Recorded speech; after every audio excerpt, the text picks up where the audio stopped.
శ్రీమాతే నమః. థంబ్నెయిల్ చూసారు కదా, జస్టిస్ ఫర్ వేదారణ్యం. అప్పుడు మీరు నాకు కింద కామెంట్లు పెట్టేస్తారు. ఆ విషయం నాకు తెలుసు. అది కర్ణాటకలో ఉందా, కేరళలో ఉందా, తమిళనాడులో ఉందా, మీకు ఎందుకండి? ఆంధ్రప్రదేశ్ తెలంగాణలో ఉన్న దేవాలయాల గురించి చెప్పొచ్చు కదా అంటారు. సరిగ్గా 6 నెలల క్రితం మన ఆంధ్రప్రదేశ్ లో భూముల దందా ఏం జరుగుతోంది అనేది నేను వీడియో పెట్టాను. మన ఛానల్లో ఉంటుంది. కావాల్సిన వాళ్ళు వెళ్ళి వెతుక్కుని చూస్తే ఒకసారి కనిపిస్తుంది. ఇప్పుడు నేను ఈ వీడియో ఎందుకు చేస్తున్నాను అంటే, అది మన శివాలయం. అది తమిళనాడులో ఉందా, కేరళలో ఉందా, కర్ణాటకలో ఉందా కాదు. అది మన హిందూ దేవీ దేవతల ఆలయమా కాదా, మన హిందువులమా కాదా, ఇది ఒక్కటే నేను కూడా చూశాను.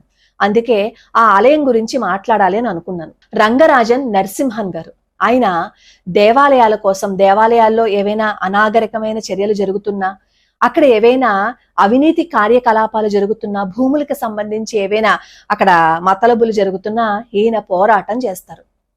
ఈయన నెల రోజుల్లో దాదాపుగా ఒక 20 రోజులు ఈ కోర్టుల చుట్టూ తిరగడానికే సరిపోతుంది. ఈయనకేమి రూపాయి ఎవరు ఈయనకేమీ సహాయం చేయరు. కానీ దేవాలయాలని సంరక్షించటం తన బాధ్యతగా, దేవాలయాల్లో ఎక్కడ ఏ అక్రమాలు జరుగుతున్నా ఈయన పోరాటం చేస్తూ ఉంటారు.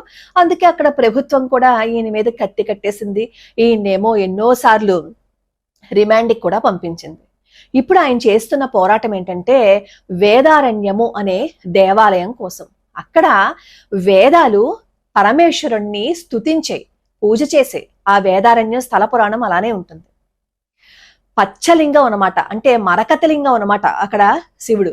నేను ఈ ఆలయం గురించి కూడా చేస్తాను. ఎందుకంటే మనం జ్ఞాన సంబంధాల గురించి చెప్పుకున్నప్పుడు ఈ ఆలయం గురించి చెప్పాను అక్కడ.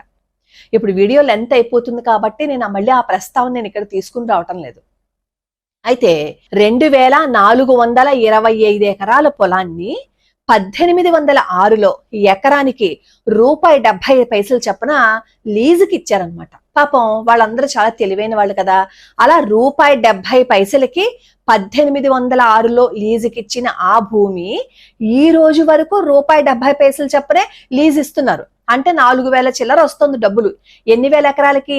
2425 ఎకరాల పొలానికి 4000 చిల్లర వస్తుంది లీజుకి డబ్బులు.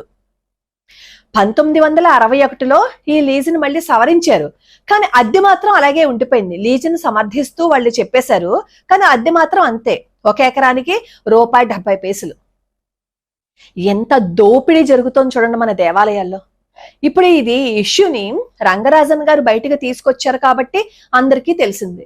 ఈ ఇష్యూలో కూడా ఆయనకి 4200 మంది సంతకాలు పెడితే పిటిషన్ వేయడానికి వీలుంటుందిట. అది ఆయన అడుగుతున్నారు. అప్పుడే దాదాపుగా ఒక వారం రోజుల నుంచి, ఎన్ని రోజుల నుంచో అడుగుతున్నారు ఆ పిటిషన్స్ మీద సంతకాలు పెట్టండి అని. మనం ఎవరూ పెట్టం కదా, ఎందుకంటే మనకి ఏం కలిసి వస్తుంది చెప్పండి అన్ని మీద సంతకం పెడితే. అందుకని మనం పెట్టాం. దయచేసి మిమ్మల్ని అందరినీ నేను అర్థిస్తున్నాను, దయచేసి అక్కడ ఒక సంతకం పెట్టండి. 4200 మంది సంతకాలు పెడితే ఆ దేవాలయానికి సంబంధించి పోరాటం నేను చేస్తాను, మీ ఇళ్లలోంచి మీరేం కదలక్కర్లేదు అని నరసింహన్ రంగరాజన్ గారు చెప్తున్నారు. ఆయన ఎంత పెద్దవారు. హాయిగా తిని కృష్ణారామ అని ఇంట్లో కూర్చోకుండా దేవాలయాల్లో అక్రమాలు జరుగుతున్నాయని ఈ అక్రమాలన్నింటినీ బయటపెట్టి దానికోసం పోరాటం చేస్తున్నారు. నేను ఈ వీడియో కింద నేను నరసింహన్ రంగరాజన్ గారి ట్విట్టర్ పోస్ట్ ని లింక్ ఇస్తాను, ఒకసారి చూడండి. దాన్ని మీరు నొక్కితే ఎలా మీరు ప్రొసీడ్ అవ్వాలి అనేది తెలుస్తుంది. change.org వెళ్తారు. మీ పేరు అడుగుతుంది, అలాగే మీ ఇంటి పేరు అడుగుతుంది. మీరు భారతదేశంలో ఉన్నారా, ఎక్కడ ఉన్నారా అని అడుగుతుంది. మీరు ఆంధ్రప్రదేశ్లో ఉన్నారా, ఎక్కడ ఉన్నారా అని అడుగుతుంది. అక్కడ కింద మీరు ఆ వివరాలన్నీ చెప్పిన తర్వాత సబ్మిట్ కొట్టండి. మన వంతు మన ప్రయత్నం చేద్దాం. మన ప్రయత్నం చేశామని అనుకోండి, ఆపై భగవంతుడి దయ. మనమేమి ఇంట్లోంచి వెళ్ళి పోరాడక్కర్లేదు కదా, ఆయన పోరాటం చేస్తాను అని అంటున్నారు కదా. కాబట్టి మన ఆలయం అది ఎక్కడ ఉంది కాదు, మన దేవీ దేవతల ఆలయం. కాస్త మనం కూడా ఒక్క సంతకం పెట్టాము అని అనుకోండి, అది ఆ సంతకం వాళ్ళకి ఉపయోగపడింది అని అనుకోండి, అది ఎంత గొప్ప అచీవ్మెంట్ చెప్పండి. ఆ విధంగా ఈ దేవాలయాలకు సంబంధించి మనం కూడా పోరాటం చేస్తున్న వాళ్ళలో భాగస్వామ్యులం అవుతాం కదా. మన ఆంధ్రప్రదేశ్, తెలంగాణ రాష్ట్రాల్లో కూడా దేవాలయాల గురించి పోరాడుతున్నారు. అలా పోరాడుతున్న వాళ్ళు ఈ విధంగా గనక పోరాడితే బహుశా మళ్ళీ మన భూములు తిరిగి మనకి వెనక్కి వస్తాయేమో. అలా పోరాడుతున్న వాళ్ళకి మనం సహకరిద్దాం. ఒక్క సంతకం ఆ పిటిషన్ ని ముందుకు తీసుకువెళ్తుంది. 2425 ఎకరాల పొలాన్ని తినేస్తున్నారు. ఆ పొలం మళ్ళీ తిరిగి ఆ దేవాలయానికి వచ్చింది అని అనుకోండి, ఎంత మందికి ఉపయోగపడుతుంది చెప్పండి. మన ఆస్తులు మనం ఎందుకు వదిలేసుకోవాలి? మన హిందూ ఆస్తులు మనం ఎందుకు వదిలిపెట్టాలి?